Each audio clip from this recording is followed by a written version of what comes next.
All right, I got my and your favorite Mets content creator, Tyler Ward, on the line to talk about the Mets. Having some pretty interesting talks with the Padres about bringing in ace Dylan Cease to Queens, and that could be via trade. We also want to get his thoughts on the latest of the polar bear Pete Alonso situation that's going on. So let's bring my guy Wardy in. What's up, man?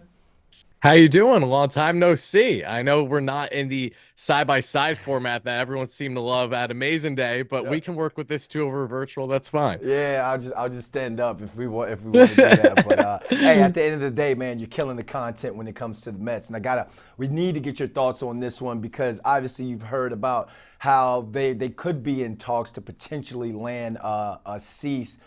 Do you think they have a chance? Because I know the Cubs are also involved in these trade talks as well. So do you think the Mets can land Cease? And if they do, would he add to the rotation?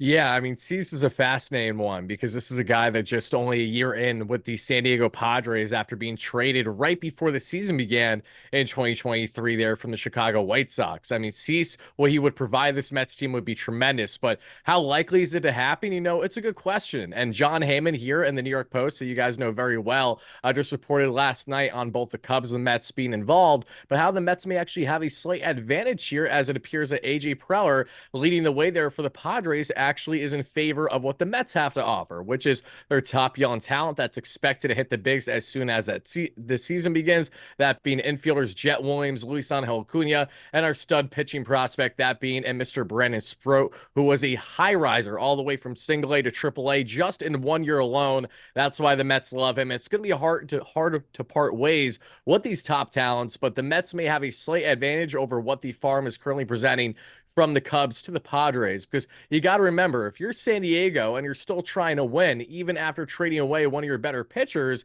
you want to make sure that if you're going to trade it to a team that'll be competing for a playoff spot, potentially there in the wild card, that you're at least getting guys that can impact you right now. And that's what the Mets have, especially in Luis Angel Acuna, who broke out towards the end of this past season with Lindor going down with injury. Sproat is expected to do great things at some point throughout the course of the season, per David Stearns. And Jet Williams is looking to really make a name for himself after what was an injury riddled 2024. Where would you put Cease in the rotation if he does end up being traded to Queens?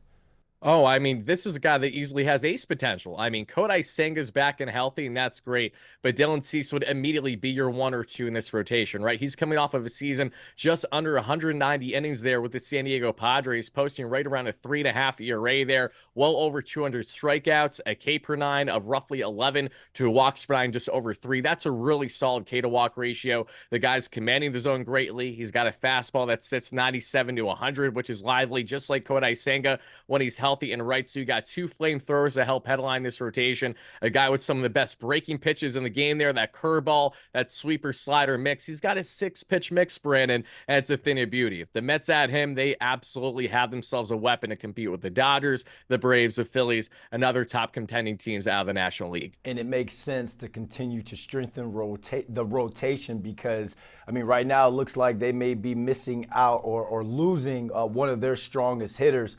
Wardy, we've talked about this a couple days ago, a couple weeks ago at Amazing Day. We're getting closer and closer to spring training, and there's still no real movement between Pete Alonso and the Mets. They need a proven hitter to protect Juan Soto in the lineup, and Pete needs a job right now. So, as of right now, January 31st, who has the leverage?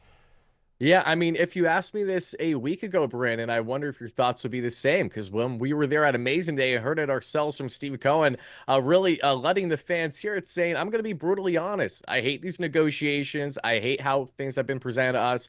And we're currently not in a position where we have Pete. We would like him back, but, it's pretty much the ball is in his court, essentially, is what he alluded to. And a week later, the exact same thing applies. The Mets have absolutely the majority of the leverage here because Pete Alonso's market went from being pronounced in the beginning of the offseason to absolutely shrunk.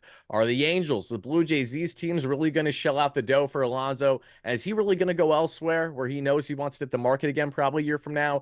Everything is looking towards an Alonso reunion with him finding himself circling back to Queens, which is why, as John Heyman and others have reported here through the New York Post, the Mets, Steve Cohen, have circled back to Alonso since the Amazing Day comments. The way this roster is constructed right now, without Pete, is this team strong enough to make a run at a title? Oh, absolutely. I think it's strong enough in the sense of the star power led by Lindor and Soto. But do you have the utmost confidence in them going toe to toe in a 7 game series again against the LA Dodgers? That's where things get tricky. The Atlanta Braves, should they stay healthy where they weren't in 2024? That really makes things even more difficult. So I think there's a level of confidence with fans when looking at this Mets team, but it feels incomplete and it feels a bat short. And honestly, it feels like a Pete Alonso bat short from really being where they want to be in 2025. All right, Wardy, thanks for hopping on with this, my man. Thank you so much, Brandon. I appreciate you.